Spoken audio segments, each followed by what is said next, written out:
Assalamualaikum warahmatullahi wabarakatuh. Hari ini saya akan mempresentasikan isi buku dari Etika Komputer, Tanggung Jawab Profesional di Bidang Teknologi Informasi. Kita mulai dari awal, yaitu dari bab 1.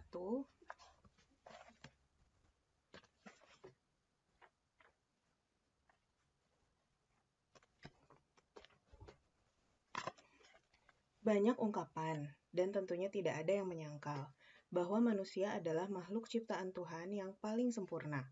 Manusia dikaruniai akal budi, perasaan, dan kehendak. Akal adalah alat untuk berpikir sebagai sumber ilmu dan teknologi. Perasaan adalah alat untuk menyatakan keindahan sebagai sumber seni dan budaya.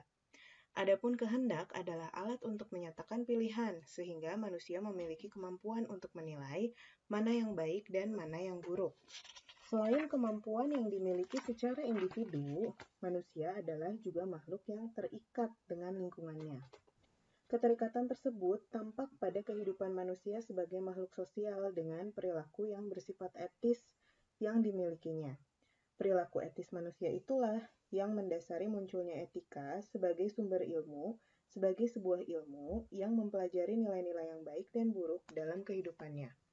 Bahkan, etika berkembang tidak sekedar sebagai sebuah ilmu tentang nilai baik dan buruk, melainkan sebagai studi tentang kehendak manusia, yaitu kehendak yang berhubungan dengan keputusan tentang yang benar dan yang salah dalam tindak perbuatannya. Secara lebih detail, berikut adalah pembahasan mengenai pengertian etika, kemudian dilanjutkan hubungan etika dengan moral, etika dengan filsafat, dan etika dengan ilmu pengetahuan yang akhirnya akan membawa kita pada satu pengertian, manusia sebagai makhluk yang beretika. Pengertian etika.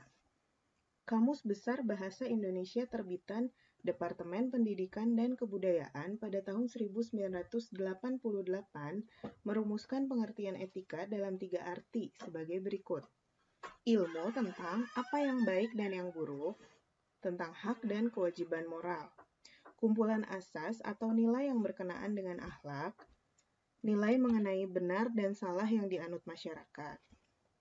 Dari asal-usul katanya, etika berasal dari bahasa Yunani, ethos, yang berarti adat istiadat atau kebiasaan yang baik. Bertolak dari kata tersebut, akhirnya etika berkembang menjadi studi tentang kebiasaan manusia, berdasarkan kesepakatan menurut ruang dan waktu yang berbeda yang menggambarkan perangai manusia dalam kehidupan pada umumnya. Menurut Profesor Robert Salomon, etika dapat dikelompokkan menjadi 2 definisi, yaitu etika merupakan karakter individu.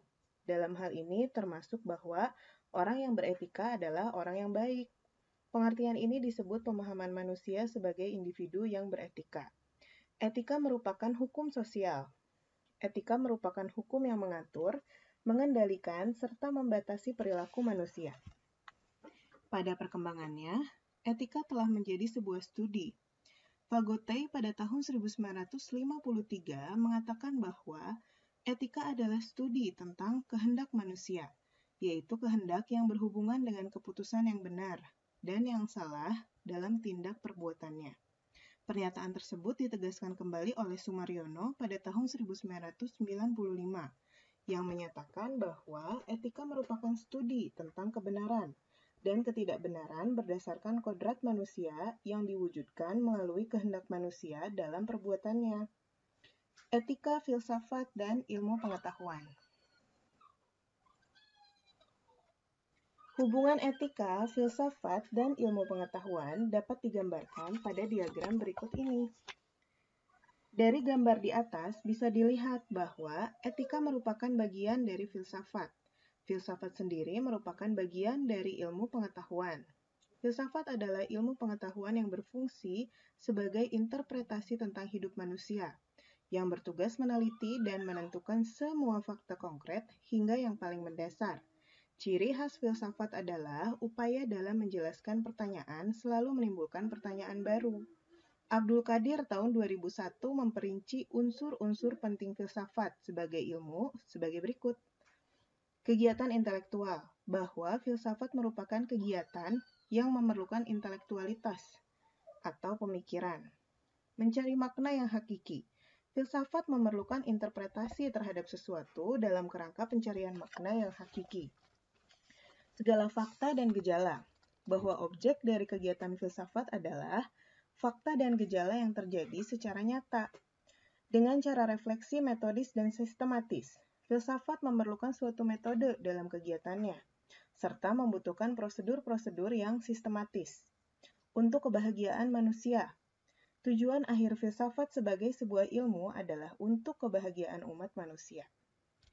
Etika merupakan bagian filsafat, yaitu filsafat moral. Beberapa alasan yang dapat dikemukakan untuk itu antara lain adalah bahwa etika merupakan ilmu yang mempelajari perbuatan baik dan buruk, benar atau salah, berdasarkan kodrat manusia yang diwujudkan dalam kehendaknya. Sebagai sebuah ilmu, etika juga berkembang menjadi studi tentang kehendak manusia dalam mengambil keputusan untuk berbuat yang mendasari hubungan antar sesama manusia.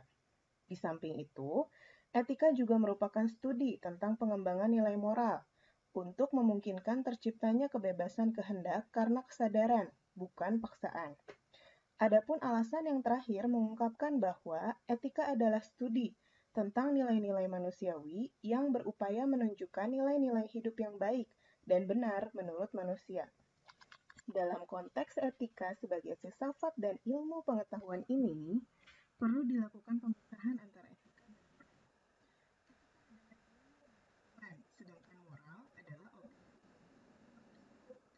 Dan sebagai ilmu pengetahuan, etika menelaah tujuan hidup manusia, kebahagiaan sempurna, kebahagiaan yang memuaskan manusia, baik jasmani maupun rohani, dari dunia sampai akhirat melalui kebenaran-kebenaran yang bersifat filosofis.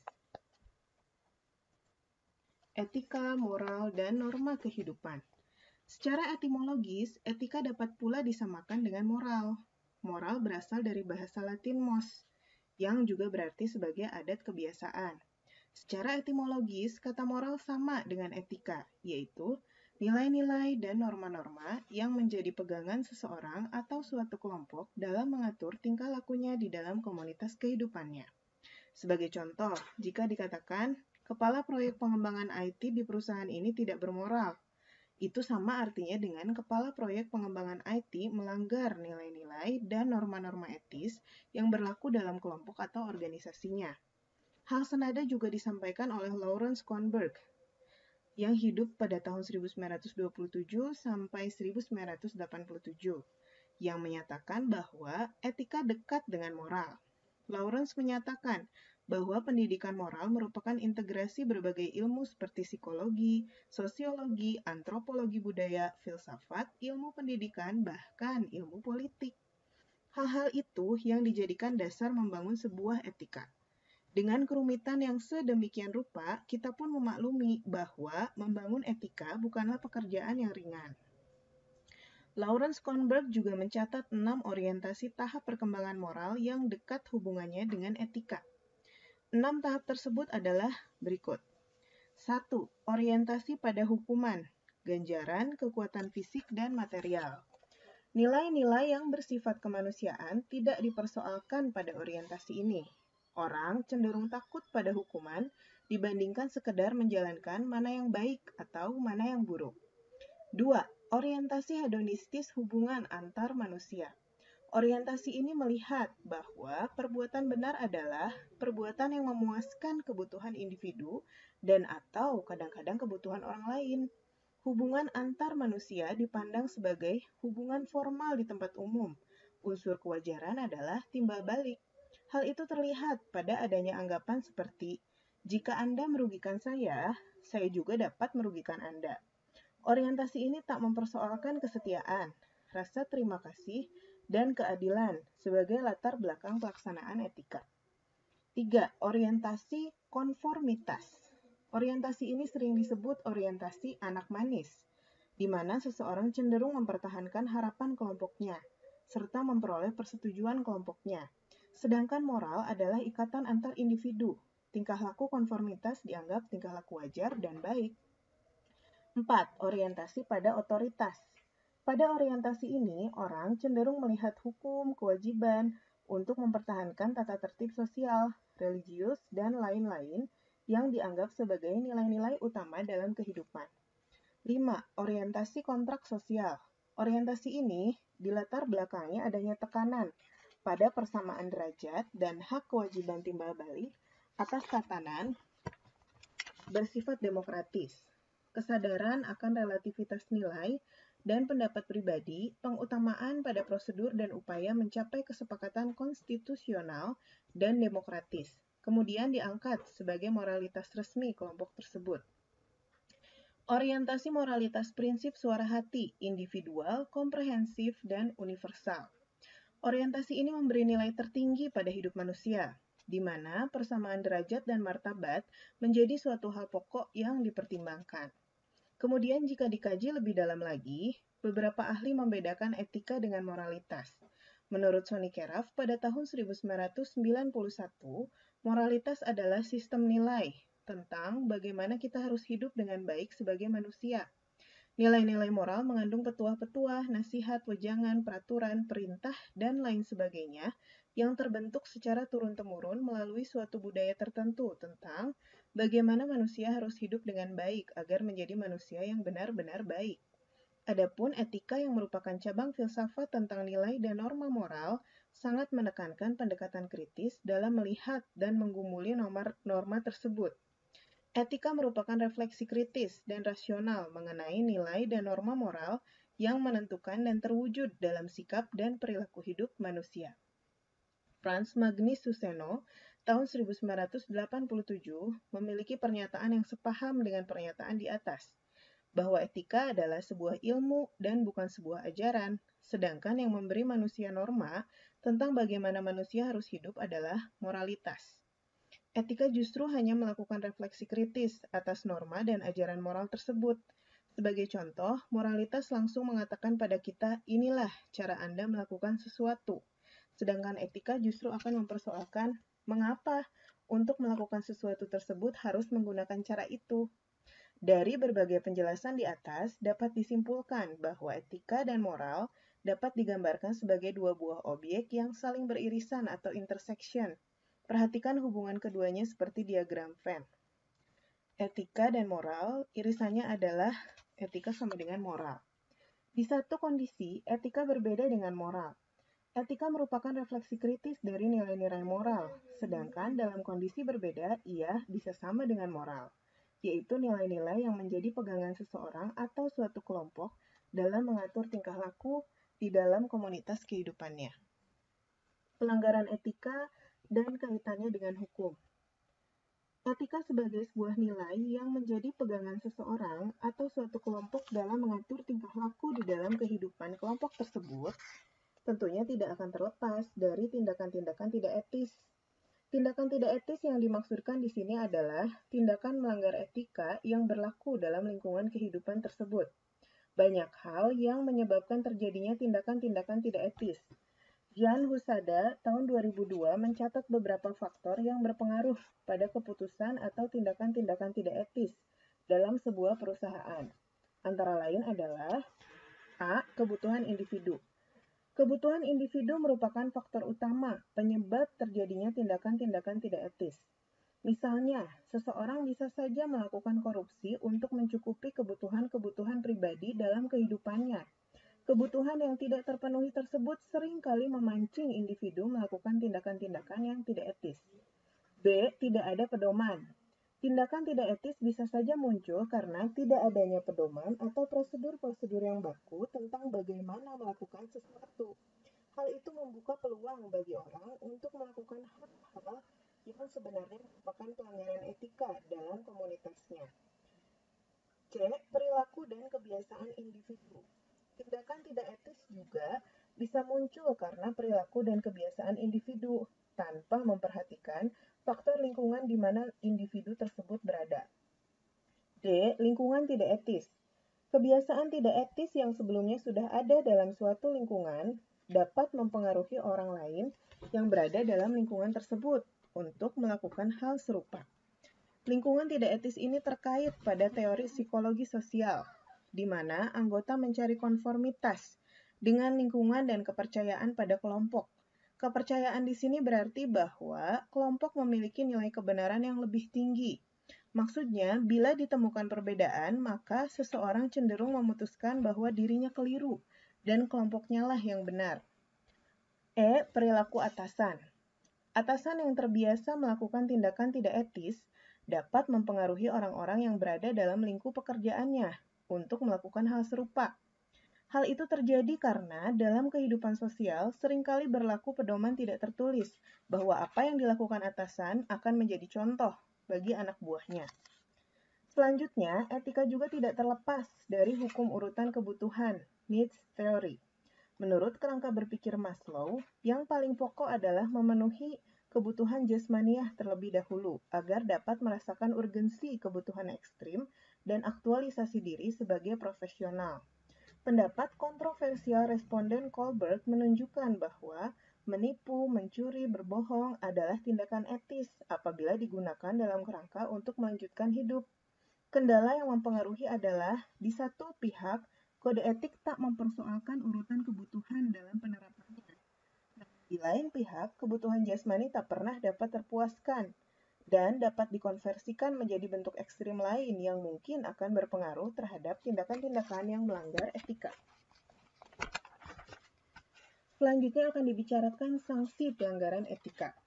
Tindakan pelanggaran terhadap etika, seperti beberapa contoh di atas, akan menimbulkan beberapa jenis sanksi. Pertama adalah sanksi sosial. Oleh karena etika merupakan norma-norma sosial yang berkembang dalam kehidupan sosial masyarakat, maka jika terjadi pelanggaran, sanksi terhadap pelanggaran tersebut adalah sanksi sosial. Sanksi sosial ini bisa saja berupa teguran dari pemuka sosial hingga pengucilan dari kehidupan bermasyarakat. Kedua adalah sanksi hukum. Secara umum, hukum mengukur kegiatan-kegiatan etika yang kebetulan selaras dengan aturan hukum. Jika pelanggaran etika sudah mengarah kepada pelanggaran hukum, seperti misalnya korupsi, kolusi, dan nepotisme, maka hukumlah yang akan berbicara. Dalam hal ini, hukum pidana menduduki tempat utama karena masalah integritas, objektivitas, dan manfaat bagi masyarakat luas, pemerintah, dan dunia usaha, sedangkan hukum perdata menempati prioritas selanjutnya. Dalam hukum juga dikenal adanya hukum disiplin atau tuchrecht, yang merupakan bagian hukum pidana, yang mengatur dan berlaku bagi suatu golongan atau profesi yang bergerak dalam aktivitas sosial kemasyarakatan yang keputusannya dipatuhi anggota. Hukum disiplin terbagi dua golongan.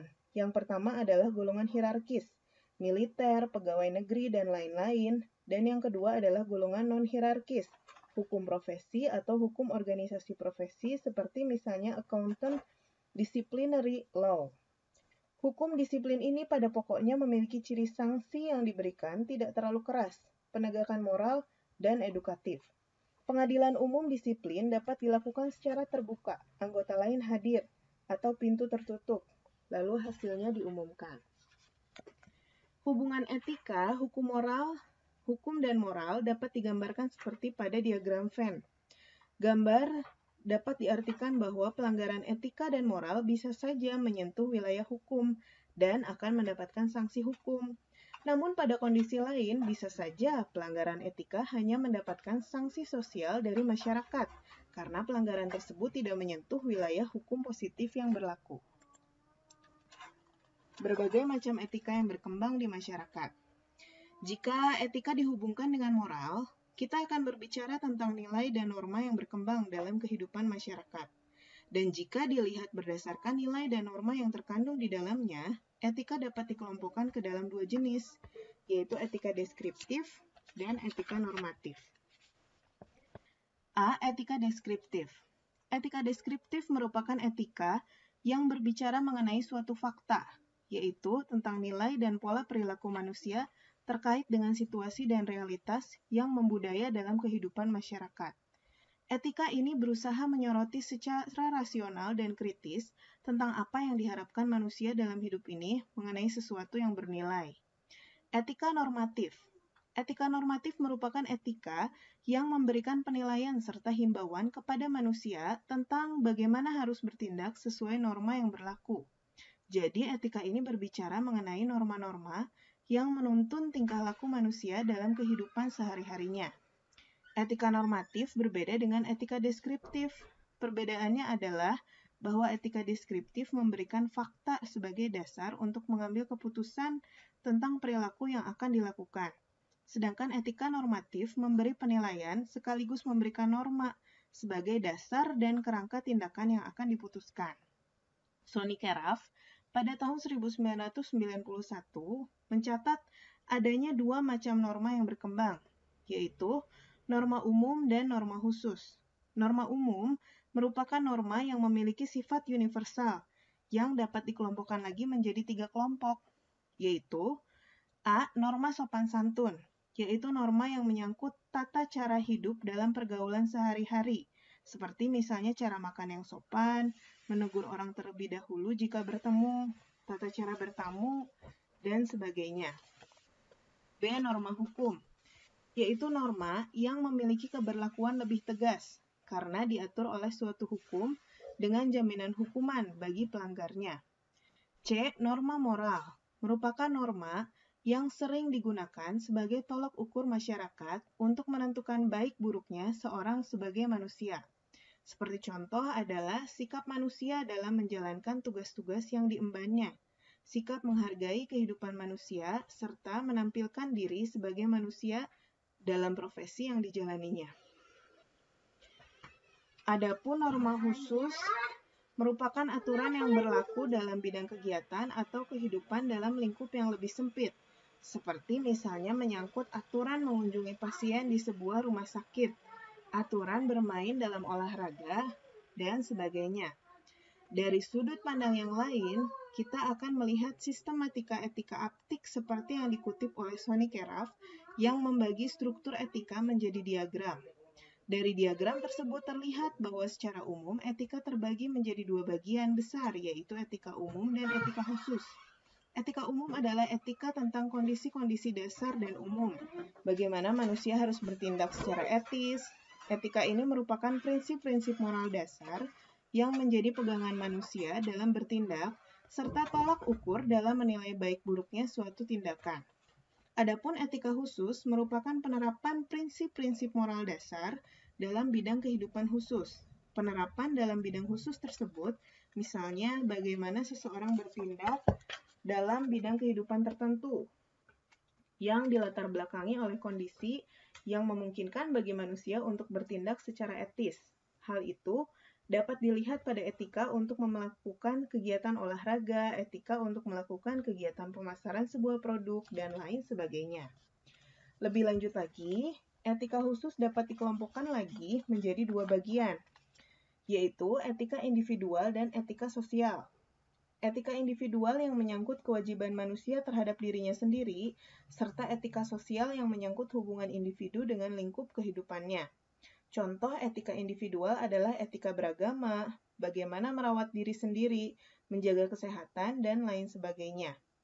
Etika sosial misalnya hubungan manusia dengan keluarga, etika serta sikap terhadap sesama umat manusia, etika dalam berorganisasi, etika dan sikap terhadap lingkungan hidup, dan lain-lain. Adapun yang akan dibicarakan dalam buku ini, yaitu etika profesi, merupakan bagian dari etika sosial tersebut. Etika profesi merupakan bagian dari etika sosial yang menyangkut hubungan manusia dengan sesamanya dalam satu lingkup profesi, serta bagaimana mereka harus menjalankan profesinya secara profesional agar diterima oleh masyarakat yang menggunakan jasa profesi tersebut. Dengan etika profesi diharapkan kaum profesional dapat bekerja sebaik mungkin, serta dapat mempertanggungjawabkan tugas yang dilakukannya dari segi tuntutan pekerjaannya. Setiap profesional diharapkan bertanggung jawab atas dampak dari tugas yang dilakukannya terhadap lingkungan pekerjaan, teman seprofesi, buruh, keluarga, serta masyarakat luas. Etika dan teknologi, tantangan masa depan. Perkembangan teknologi yang terjadi dalam kehidupan manusia seperti revolusi yang memberikan banyak perubahan pada cara berpikir manusia, baik dalam usaha pemecahan masalah, perencanaan, maupun dalam pengambilan keputusan.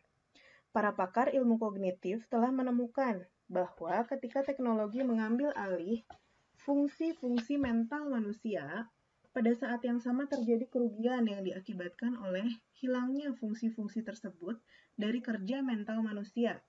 Seperti contoh, dengan munculnya teknologi komputer, maka manusia yang seharusnya diuntungkan dengan fungsi jejak-jejak memori akibat operasi otak dan mental seperti berpikir, menghitung, dan merencanakan sesuatu, pada harusnya akan kehilangan jejak tersebut, karena sebagian tugasnya sudah diambil alih komputer.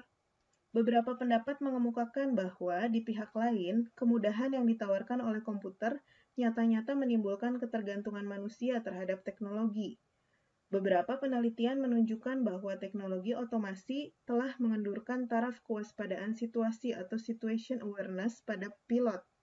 Kebiasaan bersandar pada komputer membuat fungsi-fungsi mentalnya lambat laun jadi tidak terasah. Perubahan yang terjadi pada cara berpikir manusia sebagai salah satu akibat perkembangan teknologi tersebut sedikit banyak akan berpengaruh terhadap pelaksanaan dan cara pandang manusia terhadap etika dan norma-norma dalam kehidupannya.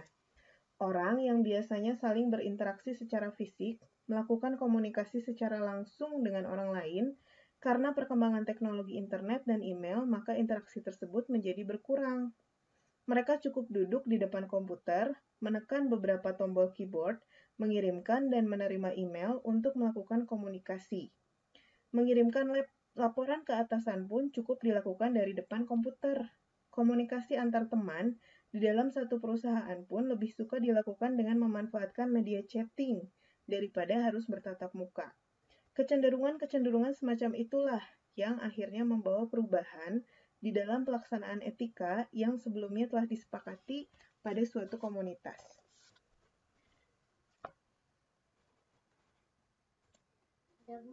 Teknologi sebenarnya hanya alat yang digunakan manusia untuk menjawab tantangan hidup.